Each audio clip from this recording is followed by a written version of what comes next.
either like big corporation where I'm going to be just a fly on the wall, or I'm going to go work at this very small boutique firm where I'll be running around doing so much stuff that I don't even know that's fine. And it's not going to be the most amazing. You're not going to come off stage every night and be like, that was exhilarating. Yeah. And that's okay. And you will find it again at some point, but you have to go through that exploratory process. And you also have to check in with yourself regularly to be like, I'm in this space now because of all of these things it's giving me, while I'm also exploring these other avenues, and just to kind of never stop exploring. And once you find something interesting, to go towards that.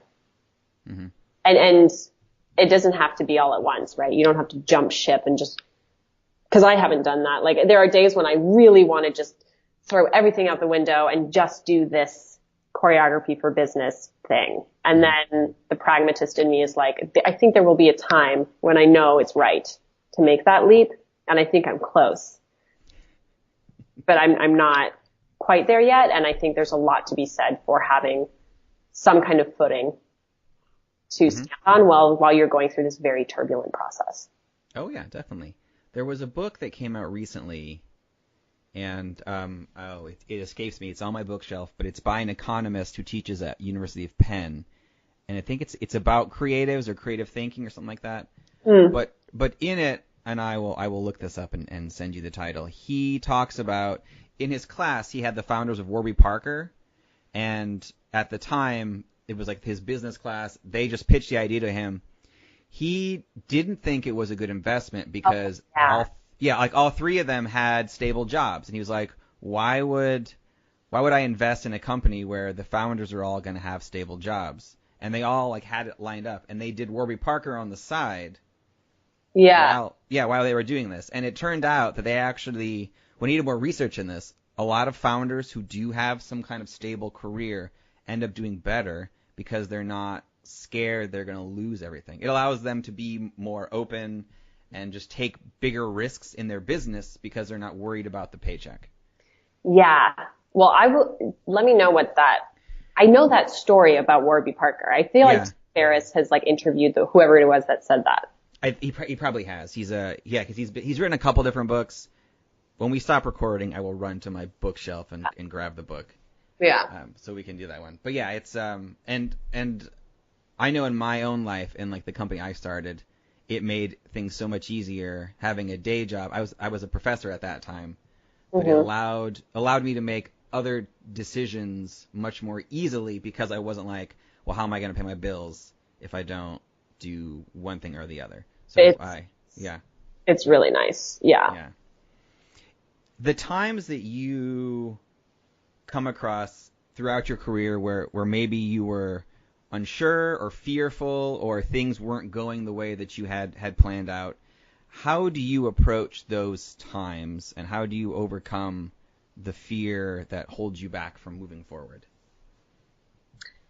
Yeah, so in my career, I would say there were times definitely where I would focus so much on the role or the opportunities I was getting, and that would be a reflection of not only how I was doing within the company, but like myself as an artist. So I think that sometimes we shortcut our minds on a very results-based mindset. I think that if you can become aware of that and instead have your focus be on the intrinsic effort that you're putting in every day and the reasons you're doing that, then at least it takes some of that external validation away. And the reason I think that, or the reason I'm sharing that is because there were definitely times where I doubted, if I was in the right company or, if I might be having a brighter future elsewhere. And it wasn't because of my dancing, but it was because of these casting things that would go up every time a new ballet was, and I might not be on there. And the reason I wasn't on there just turned out that, I was going to be used in another ballet, and it was impossible to do both of those in one evening, or any other. If they were trying to give opportunities to other dancers because it's a big company, you end up reading into things that don't exist. Sometimes they do. Sometimes there are reasons, and sometimes you do need to move on. But if on the daily you are not gauging your success or where you are in life on these external, very subjective factors, then I think you'll do yourself a huge favor. And then the other thing is, I also just was very fortunate in my career. So when I was very healthy, I was given many opportunities and felt really great, and never really doubted my place in Boston, like fully, beyond a few little like glitches here and there. But being injured, that was the biggest thing. That was the biggest challenge for me, because obviously it did end up ending my career on stage. And I do think that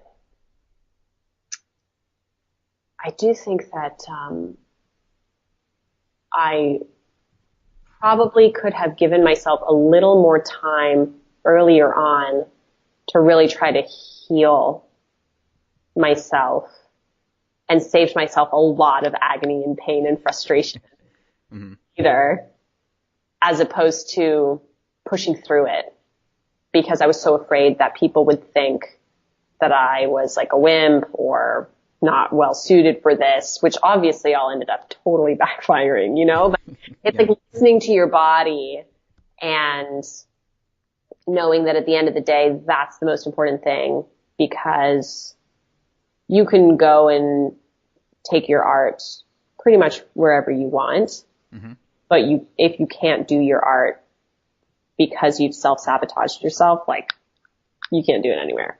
Yeah. So I'm curious, because I forgot to ask this question before.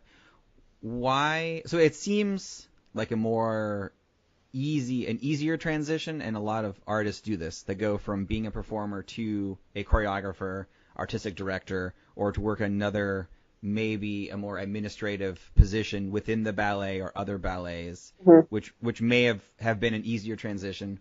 Why did you decide to not to do that and kind of go away from that kind of idea? Yeah, so I felt like the ballet world was always very isolating, and I definitely actually for a while really wanted to be an executive for a ballet company, because I was like, there are so many things that could be done better than what's being done right now. And, but I also really felt like there was just so much value inside the ballet world that wasn't being appreciated within the ballet world, and was also not being shared with the broader community. And I didn't want to spend more time in a world where, you're the greatest asset in the ballet world when you're a dancer. And I definitely did not want to go from being one of the institution's greatest assets to not, and that's not saying anything about, like, again, I've always believed in the holistic machine. But just for myself, in terms of the transition, I was like, I can't just I can't stay in that world. I have to have a broader perspective. If I am and I still would love to return to the ballet world in a greater capacity, but the only way I'm going to come back and add the value that I think the institution needs is if I can take some space, gain some perspective, then return with new knowledge and still always have that background and the vocabulary and the innate kind of understanding of what goes on and has to go on in order for a ballet company to be premier. Yeah, I can see that. In your travels, what trip or place that you visited or experience that you had while you were there had the most positive impact on your life?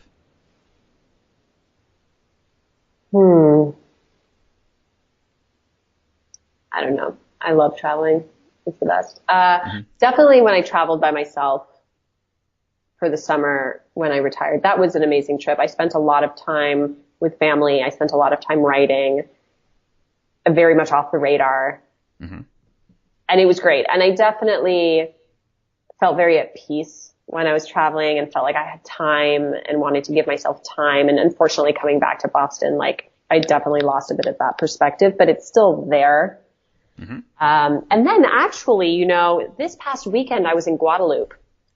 Wow. Yeah, for a yoga retreat. Mm-hmm.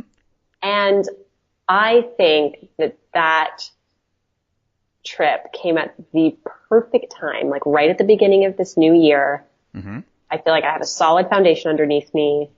I was able to be like very open and like listen to, you know, other people, listen to the island. It was very powerful for me. Not just in terms of, you know, where I'm going next, but just as like a person. And, you know, it was my first yoga retreat. Mm-hmm. And I actually just wrote about it on my blog, but, I've always been terrified of these yoga retreats, right? Like, sometimes it feels so contrived to me. Mm-hmm. These people go on these yoga retreats and, we're just people in general go on yoga retreats and everything's in silence and, you know, you're eating vegetarian meals and chanting, you know, and I'm just like, what? This is crazy. But the reason I went on this yoga retreat was because the yoga teacher who was leading mm-hmm. the retreat, I have taken her class in New York and she is just so incredible. You take a yoga class with her and it's like she knows. It's like I think she's had a really interesting life. I think she's lived a lot. I think she's been through a lot. I think she's loved. I think she's lost, you know. And so when she talks about this stuff, it's not from a book she's read or studied. It's from like herself. And so her work has always resonated with me. And when I found out she was leading this trip, I was like, you know what? If I'm going to go on any yoga retreat, it's going to be one led by her. And it ended up being this incredible adventure. Mm-hmm. Like we were just gallivanting around the island and it was, fantastic. And it was a very small group too. Oh, wonderful. Perfect. So that, yeah, I think, and it's funny timing, but it was just last weekend and I feel mm-hmm. like it's been really helpful. I think I learned a lot. Oh, good. So with everything that you've done and everything that you have experienced, what would you say is the best advice you've ever received? Still a hard question. Oh, the best advice I've ever received. I think, oh man, you know, it's the hardest thing, but to be patient.